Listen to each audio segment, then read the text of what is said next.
دوسری بات یہ ہے کہ انڈیا اور پاکستان کے مسلمان اور ہندوؤں کو چاہیے کہ یار یہ جو بارڈر پہ تم لوگوں کا پھڈا ہے اگر ختم کر لو، ایسے سیاستدانوں کو لے کر آؤ جو انڈیا اور پاکستان سے دوستی کے لیے ہاتھ بڑھائیں، تو اس میں دونوں ملکوں کا فائدہ ہے یا نہیں ہے؟ لیکن دونوں ملکوں کی عوام مخنچو ہے۔ انڈیا میں جو سیاستدان ابھی جیتا ہے وہ کس بیس پہ جیتا ہے؟ پاکستان سے دوستی کی بیس پہ یا دشمنی کی بیس پہ؟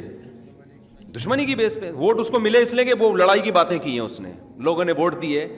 یہ نہیں عوام دیکھتی، چاہے وہ انڈیا کی ہو یا پاکستان کی ہو، یہ نہیں دیکھتے کہ جب تم پھڈا لوگے پاکستان سے تو پاکستان کو بھی نقصان ہوگا اور انڈیا کو بھی، بولو نا، نقصان ہوگا۔ اور ایک دوسرے ملک کو فتح کرنے کا تو ناممکن ہے۔ یا تو پھڈا اس پہ ہوتا نا کہ چلو جی انڈیا نے مودی کو ووٹ دیے کہ یہ مسلمانوں، پاکستان کا دشمنی کی بات کرتا ہے اور مسلمانوں کی پھڈے کی بات کرتا ہے، تو ہم اس کو ووٹ دیں گے اور یہ پاکستان پہ چڑھائی کر کے پورا ہندوستان کو ایک بنا دے گا۔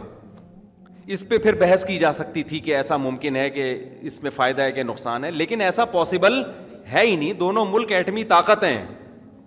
نہ وہ ادھر وہ جہاز آیا تھا تو دودھ پتی پلا کے واپس بھیج دی پائلٹ کو، تو ملک کیسے فتح ہو سکتا ہے؟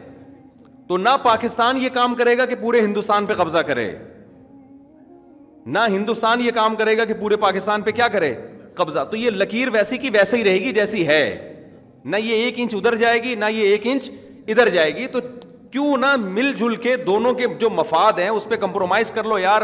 وہ ہمارا ٹماٹر بند نہ کریں، انہوں نے دھمکی دی نا ٹماٹر بند کر دیں گے، انڈیا نے دھمکی دی تھی تمہارا ٹماٹر بند کر دیں گے، پاکستان نے جواب میں کہا تھا ہمارے ہاں ٹومیٹو کیچپ میں ٹماٹر نہیں ڈلتا، تو تم ٹماٹر بند کر کے کیا کرو گے؟ ہم تو ہر چیز آرٹیفیشل چلا رہے ہیں۔ تو بجائے یہ دھمکیاں کے دونوں ملکوں کو چاہیے کہ بات کیا کریں آپس میں، بولو، جوڑ کی بات، جوڑ کی کریں تمیز سے۔ دنیا میں جب جاؤ نا تو پتہ چلتا ہے انسان کو، یار یورپ جاؤ کتنی ترقی کر لی ان لوگوں نے۔ وجہ کیا ہے؟ جنگ۔ ڈنمارک نے 200 سال سے کوئی جنگ نہیں لڑی، سویڈن نے 200 سال سے کوئی جنگ نہیں لڑی ہے، وہ جنگ میں پیچھے رکھا ہوا ہے۔ اس نے کہا یار کیوں ہم، ہٹلر جب سویڈن سے گزرنے لگا نا ڈنمارک پہ قبضہ کرنے کے لیے، تو سویڈن والوں سے اس نے کہا کہ یا تو مجھے راستہ دے دو تمیز سے جانے کا، ورنہ پہلے تم سے پھڈا ہوگا، ورنہ ڈنمارک بعد میں تم کیا ہو۔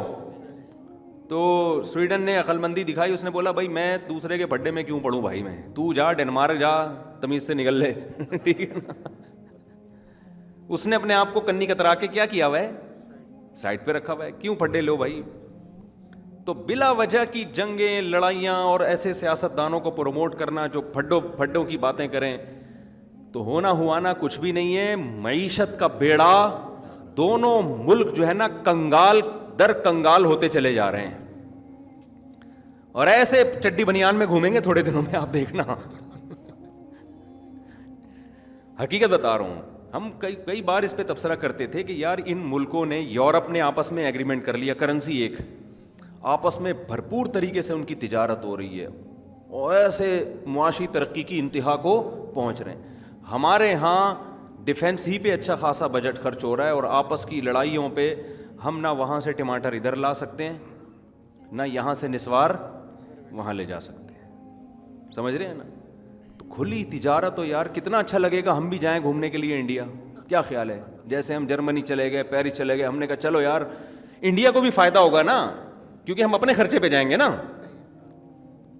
جائیں گے وہاں جا کے جو تفریحی مقامات ہیں یا تاریخی مقامات ہیں ان کو دیکھیں گے، تو اس سے اکانومی کس کی مضبوط ہوگی؟ انڈیا کی۔ انڈین جب پاکستان آئیں گے، یہاں وہ تفریحی مقامات یا جو تاریخی مقامات دیکھیں گے، تو اکانومی کس کی مضبوط ہوگی؟ پاکستان کی۔ بزنس ہوگا دبا کے، لیکن سیاست کی بھیٹ چڑھا دیا جاتا ہے، اور قوم میں اکثر لوگ بے وقوفی ہوتے ہیں معذرت کے ساتھ، وہ ہمیشہ نعرے بازیوں کو ترجیح دیتے ہیں، وہ ہمیشہ لڑائی کی بات کو ترجیح دیتے ہیں۔ باقی بعض دفعہ ایسے بیانات جا رہے ہوتے ہیں دھمکی، تو دھمکی میں یہ دیکھنا چاہیے پہل کس نے کی ہے۔ جو پہل کرتا ہے پھر جواب میں دھمکی ہی ملتی ہے اس کو، تو ملامت کس کو کرنی چاہیے؟ جس نے دھمکی میں پہل کی ہے اس کو ملامت کرنی چاہیے۔ خیر یہ کہاں سے کہاں بات چلی گئی، لیکن آدمی دنیا میں ٹریولنگ کرتا ہے تو سوچتا ہے کہ یار دنیا کہاں سے کہاں جا رہی ہے، تو لیکن بہت کچھ تمیز سے۔ اصل بات ہے قوم میں جب شعور پیدا ہوگا نا تو پھر حکمران اس طرف جائیں گے جہاں قوم جا رہی ہے۔ قوم میں شعور نہیں ہے، ووٹ لینے کے لیے سب کو پتہ ہے یار کچھ چورن اور منجن ہیں کچھ بیچنے پڑتے ہیں, ان منجنوں پہ کیا ملتا ہے؟ ووٹ ملتا ہے. تمیز کی بات, اب مثال کے طور پر مودی اگر یہ نعرے لگانا شروع کر دے, میں ہندوستان میں ایجوکیشن کو عام کر دوں گا, میں مسلمانوں سے ہندوؤں کے تعلقات اچھے رکھ دوں گا, دوستیاں, جس کا دل چاہے مندر میں جائے, جس کا دل چاہے مسجد میں جائے, میں رواداری کو فروغ دوں گا, تجارت کو فروغ دوں گا, پاکستان سے دوستی کا ہاتھ بڑھاؤں گا, مسئلہ کشمیر ہم کوشش کریں گے مل بیٹھ کے کچھ لے دے کے, کچھ ان کی مان لیں گے, کچھ ان سے اپنی منوا لیں گے. صحیح ہے نا؟ سلو میں تو یہی ہوتا ہے نا, کچھ کمپرومائز کرنا پڑتا ہے, تو کچھ بیچ کی راہ نکال لیں گے. تو اس طرح سے میں کروں گا تو کون ہے مجھے ووٹ دے گا؟ کوئی ٹھینگا ملے گا.